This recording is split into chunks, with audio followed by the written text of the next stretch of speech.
Well, folks, it's the next day.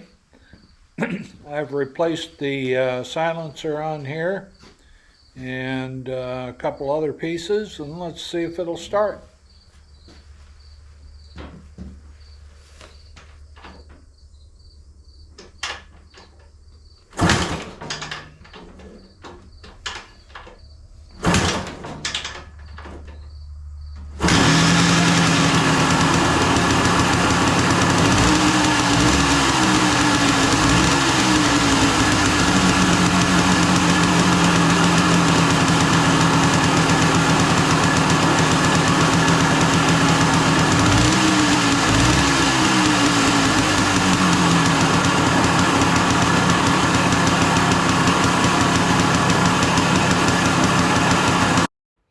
Well, this went on for several minutes, and then all of a sudden it just died. Well,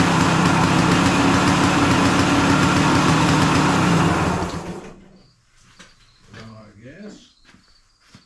No. Why did it stop?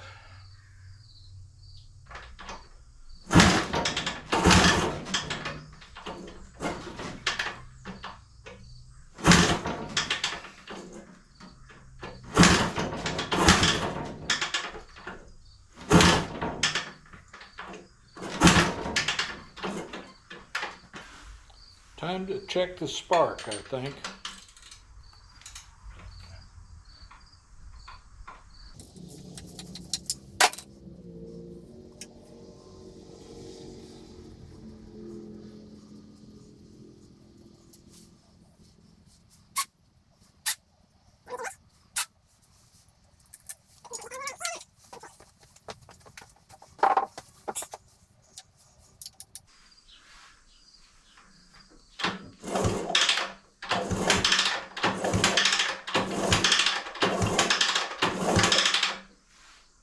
I don't see any spark. Why did I lose spark?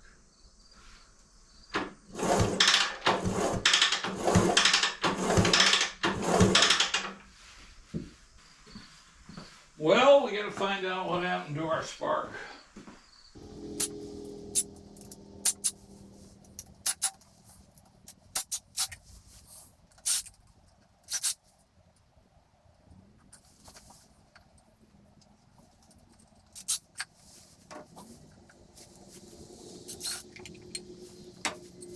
It's shorted all the time.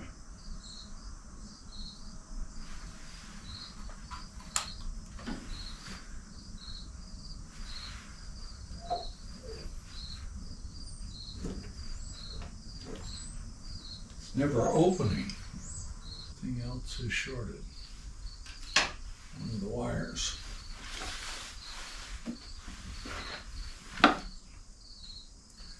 Yep. That might be it. We'll get to take the flywheel off.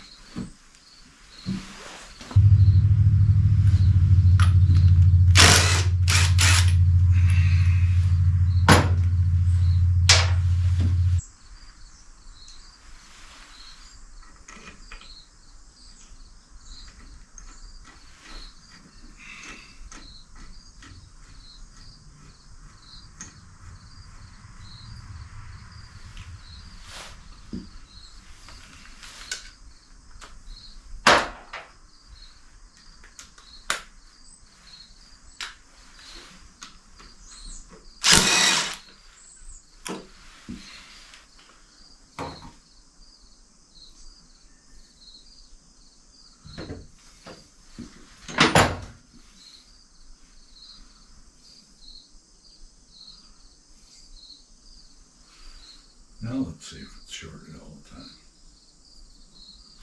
Ooh. Did you fall out again?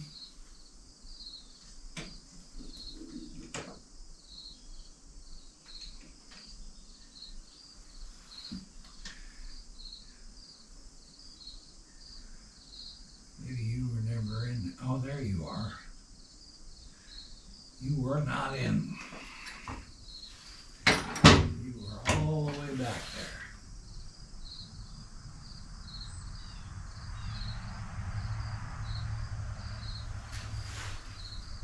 All right.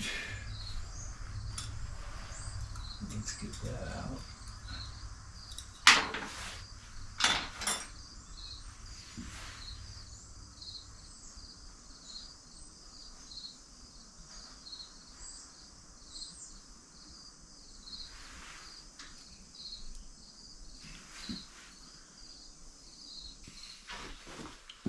Well, what did I find? I found that, number one, my carburetor leaks if you leave it, the gas turned on. Number two, I didn't have a spark because the key it goes between the crankshaft and the flywheel had not been in place. Actually, when I put the flywheel on, it pushed it to the back and it was actually shorting out the ignition. So we have corrected that. What I need to do is torque this down. It's on there now in the correct position. The timing's correct and all that was checked.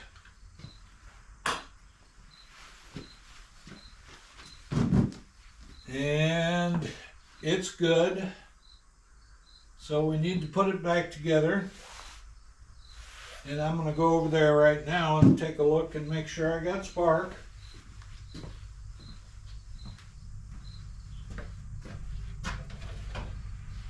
Should have.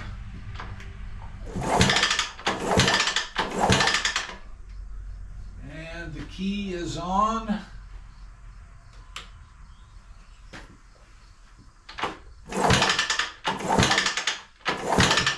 And I have no spark.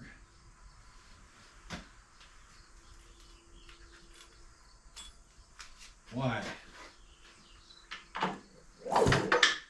Maybe. Is everything hooked up? Is it grounded? Should be grounded.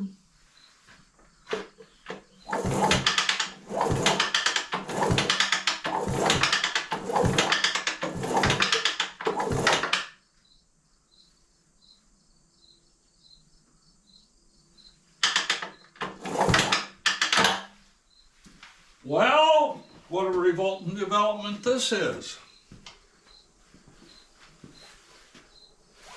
This is tightened down.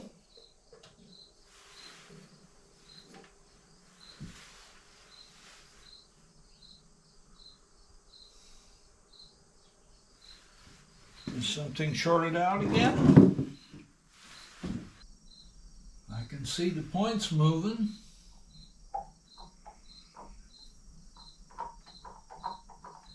So they should be opening.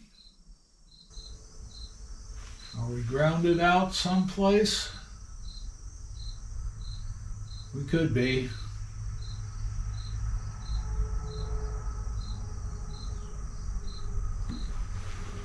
Let's hook this little thing up again.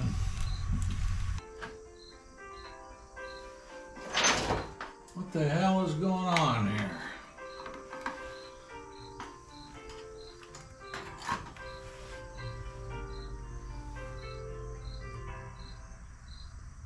Push that keyway out of the way again.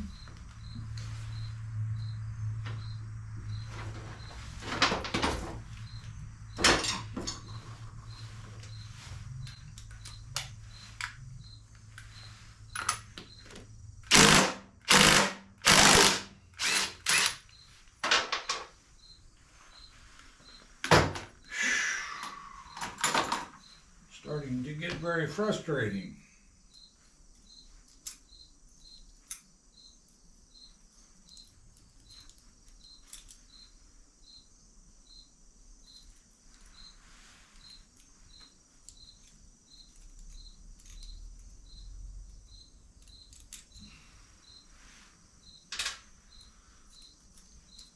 right, I'm going to shut you off. All right, I'm going to try and show you what I think I found. I kept losing spark. Couldn't figure it. You see this wire? How it moves around? Well, it shouldn't do that. And I had this problem one other time on a different bike. This is the wire that comes over here to the source coil. And this wire has got what we in the industry used to call a cold solder joint. It's kind of joined, but it looks like it's joined, but it's not making an electrical connection good all the time. So what it means is we've got to provide enough heat to that connection to melt the solder so it makes a good electrical connection. And I'll be back and let you know if that fixed it. All right. We used our big soldering gun on this instead of the little soldering iron. And you can see this connection doesn't move anymore. So it has a good electrical connection. Let me put everything back together and we'll check it again. All right, here we go.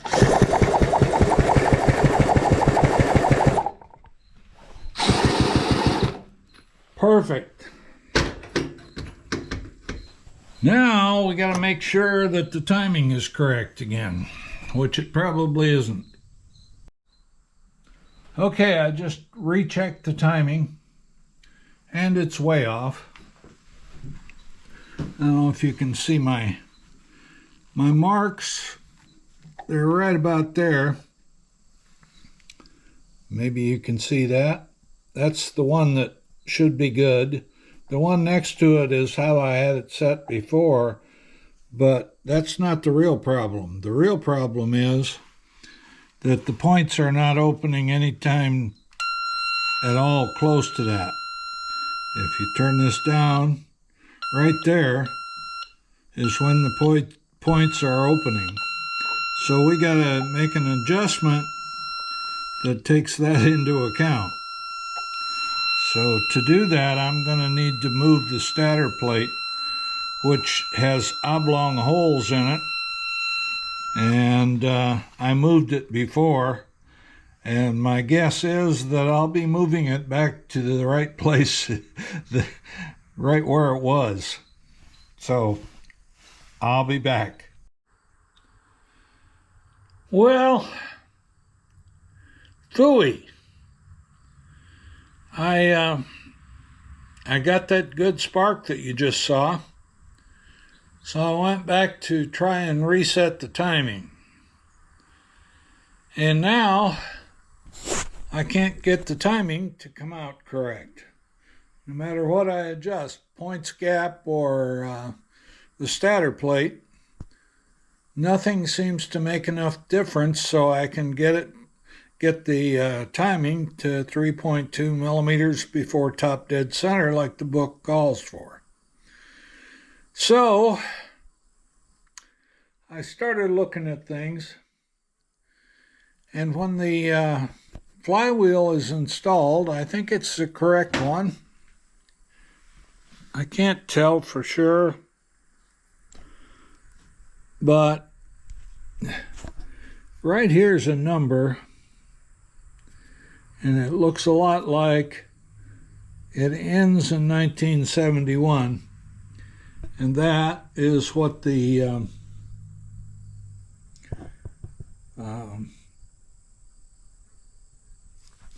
book calls for that particular flywheel.